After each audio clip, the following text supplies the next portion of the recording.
Major John Madden in Veracruz, Mexico. I am sitting on the stoop. It's kind of a tall stoop. I always have to make sure to step tall when I come into Jarrita de Oro, wonderful coffee shop in Veracruz. And I also have links to the Jarrita de Oro in Boca del Rio, further south of here, where Luis Cordoba, the general manager there, became friends with me. Said in his second WhatsApp, siempre, amigos siempre, friends forever. He's a great guy. He took me around to try to find a mechanic for my car, and I became friends with the whole staff there and had a super relationship back in January and February when I was here in Veracruz before. Then I took off for Orizaba up in the mountains, official magical pueblo, and what an amazing place.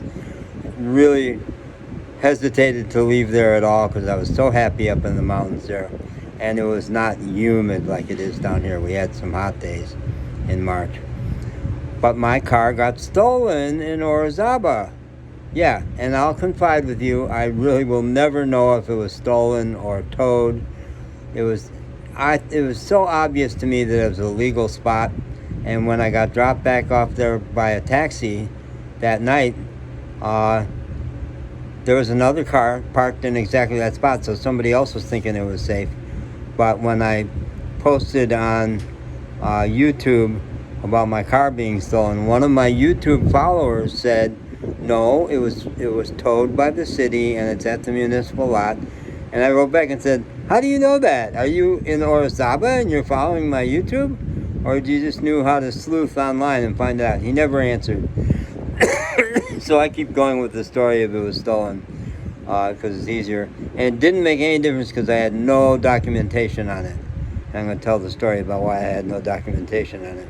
So they wouldn't have let me even look at it, much less get any of my stuff out of it. So suddenly all my clothes were stolen, all my stuff was stolen, and I think I may still in this video, my starting point was something that went away with that car that I'm really missing. No big valuables. There was nothing really worth anything in there except memorabilia. So my car, Phoenix the Ram, 2000 Dodge Ram, back before a Ram was separate. It's a separate company now. 1500 camper van. Smaller than my original camper van. Now I'm a car guy. Lots of guys are car guys. You could tell the story of my life in terms of cars that have meant a lot to me. But my two camper vans, more than anything, because they came at a time when I was in such spiritual excitement and chaos, because I had a huge spiritual experience on June 26th of 19.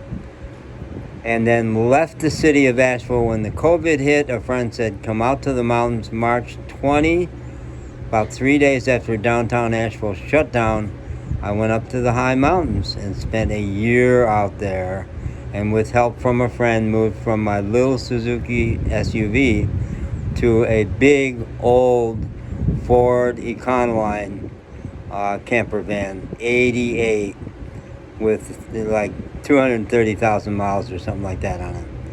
So camper vans, you live in a camper van. It's not just a car, it's your home. And for 2 years,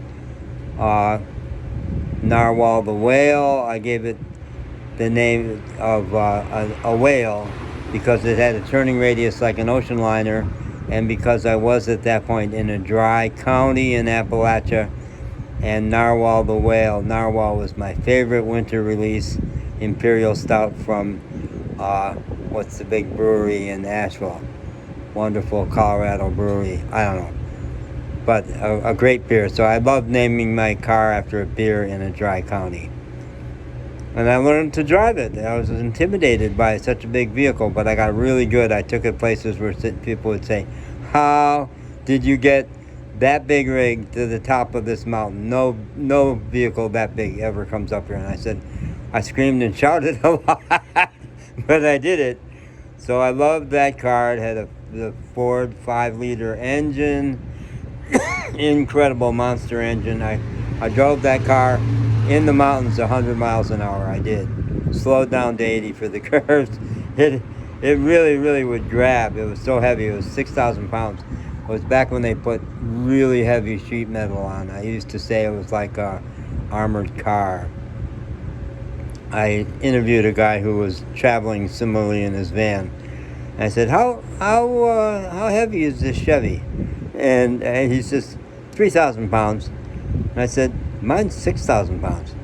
And I rapped on his hood and I said, shit, man, that's tinny. Mine wasn't. No, it wasn't tinny. So that 2 years on that car, died in Chicago in November of 21. And a friend came up with $5,000 for me to get Phoenix to Ram just about 10 days later. So Phoenix to Ram, I bought it on November 18th of 21. Got temporary plates. Now, this was a false economy. I said to myself, I'm leaving Illinois. Why would I invest in a year plates when I can get, for much cheaper, I can get the little temporary paper tag? Bad move.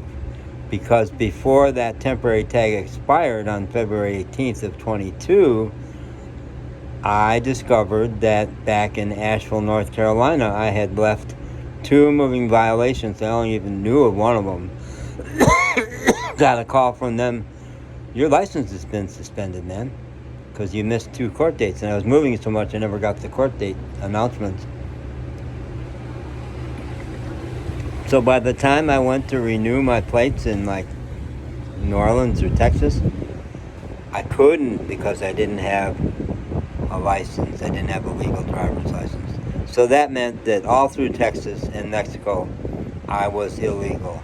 Couldn't renew my tags, didn't have a license anymore, could not get auto insurance. I was a triple threat. On South Padre Island, where I was for a lot, I spent 9 months in South Texas. The whole South Padre Island Police Department, they were all Latinos. They'd all say, hey, we like you.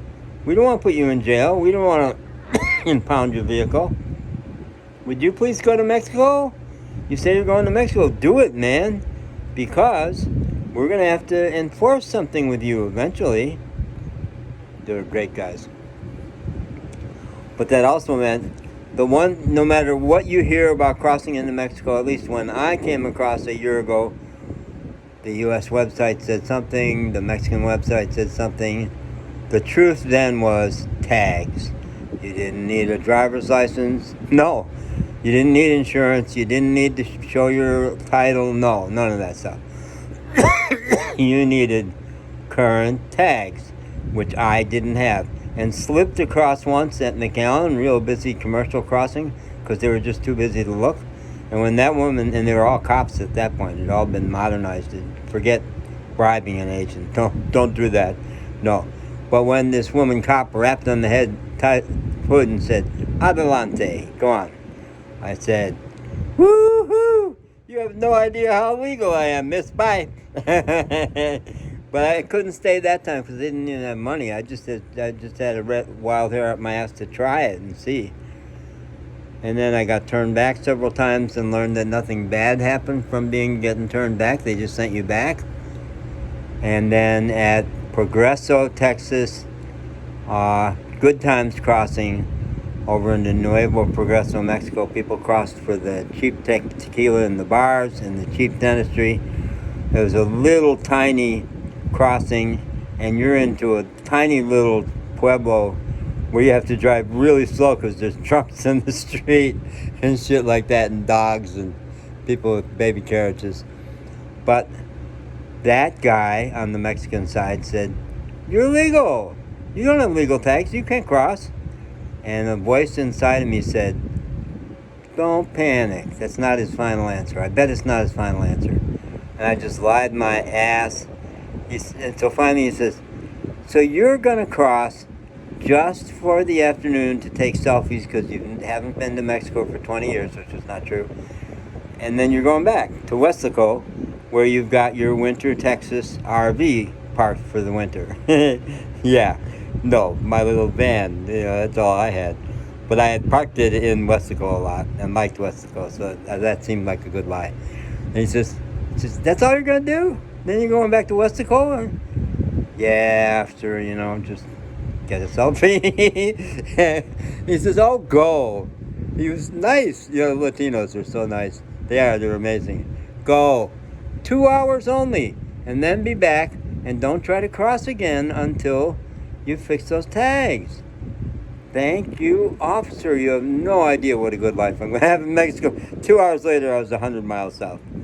And have had a good life, and only like 13 stops by Tamaulipas State officers, Veracruz State officers, various municipal officers.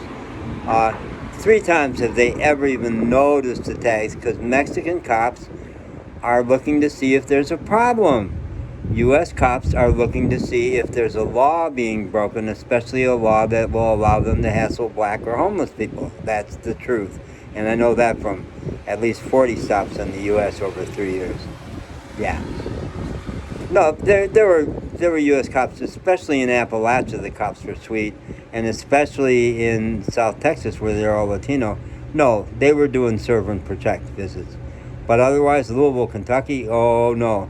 Chicago cops are working class people, and they're great overall. They're friends of the working class. My home.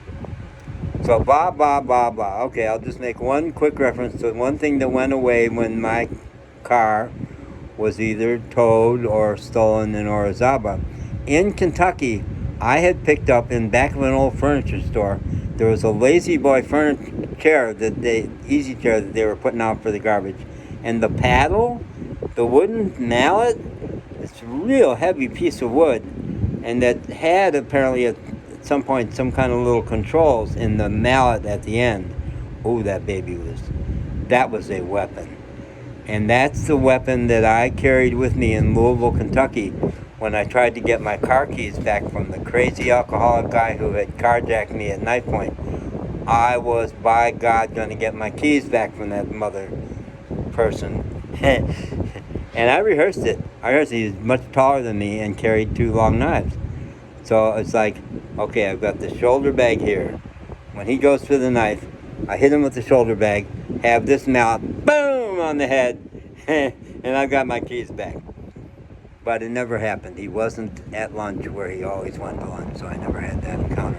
And then in Moctezuma, outside of Jalapa, place where I parked in the poor people's barrio, the gravel at the end of the road in a lovely middle-class colonia, there was one drunk kid who was a problem for me, and I finally took him on, and he was lurking for me. He was cursing at me in the darkness, and I pulled out that mallet again. I'm ready for it. And then I had a big encounter with him and scared the crap out of him. So I never used the mallet, and it's gone. I'm not going to carry a gun. I fantasized that for a long time in the U.S., but no. And definitely not in Mexico. Knife. I have a bad history. 4 years of camping, I've never had a decent pocket knife. No, I had a little tiny fish filleting knife that I used to kill the killer dog of El Diamante. Bravest thing I've ever done, as he was coming at me, and he clearly was glad to attack a human. Little Mufafa bit him on the butt, and I stabbed him. So it's the only living being I have, and I love dogs. So we're not going into that whole story. So, things that went away. There were other things that went away that I really missed, and some that were worth a few $100. But that mallet, baby, that was the weapon of choice for my lifetime that I wanted to bop somebody with. The other night, the punk who stole my battery pack behind the Hotel Mar Y Tierra, I hit him with this phone as hard as I could in the forehead, and I hope I gave him a bump at least. But that mallet would have done something to it. This maybe gave him a bruise. That mallet, he didn't remember that for a long time, unless he didn't remember anything ever again, which I wouldn't want to do that to him. There are a couple other characters that might do that to. If it was them or me, but that punk kid, no. We'll just give him a bump. So, okay. So I was in the hospital most of the day. That's part of why I'm up all night. I was sleeping almost all day in the emergency room from infected feet, which I'm still lightheaded, still having trouble walking. So I'm a little rambling with this 15-minute video. At 12:30 in the morning, the coffee shop closed 2.5 hours ago. So, want more stories? Let me tell you more about Phoenix the Ram. I didn't even give it her name. Phoenix the Ram up out of the ashes of Narwhal the Whale. And God only knows will I have another vehicle. I have rented an apartment in Veracruz. I'm planning to blow Veracruz anyway and go to the Riviera Maya. Should I make it? Okay, bye.